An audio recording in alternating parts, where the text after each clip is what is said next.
బల్కంపేట ఎల్లమ్మ కళ్యాణ మహోత్సవంపై అధికారులతో మంత్రి పొన్నం ప్రభాకర్ సమీక్షించారు. ఈ సమావేశంలో మేయర్ గద్వాల్ విజయలక్ష్మి, రాజ్యసభ సభ్యులు అనిల్ కుమార్ యాదవ్, ఎమ్మెల్యే తలసాని శ్రీనివాస్ యాదవ్, కలెక్టర్ పాల్గొన్నారు. జూలై 1న జరగబోయే బల్కంపేట ఎల్లమ్మ కళ్యాణ ఏర్పాట్లపై చర్చించారు. కళ్యాణానికి వచ్చే భక్తులకు ఎలాంటి ఇబ్బందులు లేకుండా తగిన చర్యలు తీసుకోవాలని మంత్రి ఆదేశించారు.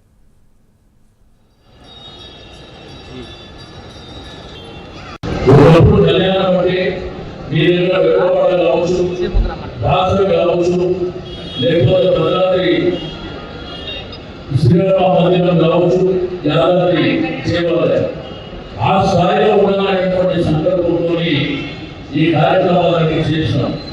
ఇక్కడ కొబ్బరికాయలు, కుంకుమ, పసుపు, పూలు కాకుండా వాళ్ళు రోడ్డు మీద ఇబ్బంది పడుతుంటే ఈ మంది పడిగే గట్టి వాళ్ళకి ఫ్రీగా ఇచ్చినటువంటి ఈ మంది కూడా సరే ఆ భాష ఎంతమందికి ఇవ్వాలి, ఏమి ఇవ్వాలనేది ఆ ఎండోమెంట్ రికార్డు ఉంది.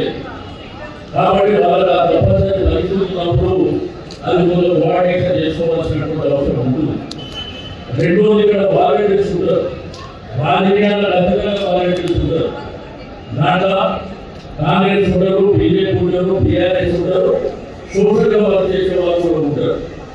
కాబట్టి వాళ్ళు కూడా మీ రికార్డు ప్రకారం కాన్ఫరెన్స్లో తీసుకొని వాళ్ళు కూడా ఇవ్వాల్సిన ఆషాఢ మాస బోనాలను ప్రతిష్టాత్మకంగా తీసుకొని తెలంగాణ రాజధాని హైదరాబాదులో ఆచారము సాంప్రదాయాలకు అనుగుణంగా జరిగే ఈ బోనాల పండుగ తొలి బోనం గోల్కొండ 26వ తేదీ 1 బోనం నాడు స్టార్ట్ అయితే 26 నాడు 1వ తేదీ నాడు బల్కంపేట ఎల్లమ్మ కళ్యాణం బ్రహ్మాండంగా అన్ని ఏర్పాట్లు చేయాలనే ఆలోచనతో ఈరోజు ఇక్కడ ప్రభుత్వం తరఫున రివ్యూ పెట్టడం జరిగింది. గౌరవ ఎంపీ గారు, ఎమ్మెల్యే గారు, మేయర్ గారు, అధికారులందరూ వచ్చి తమ శాఖల ద్వారా ఏర్పాట్లను చేసేటివి కూడా ప్రజల ముందు ఉంచి ఎక్కడ కూడా ఏ లోపం రాకుండా గతంలో కొంత ఇబ్బంది జరిగినటువంటి దృష్ట్యా అన్ని రకాల పటిష్టమైన చర్యలు తీసుకుంటూ దేవాలయం యొక్క ప్రతిష్టను ఇమ్మడింపజేసే విధంగా ఏర్పాట్లు చేసేటువంటి విధంగా నిర్ణయం తీసుకోవడం జరిగింది.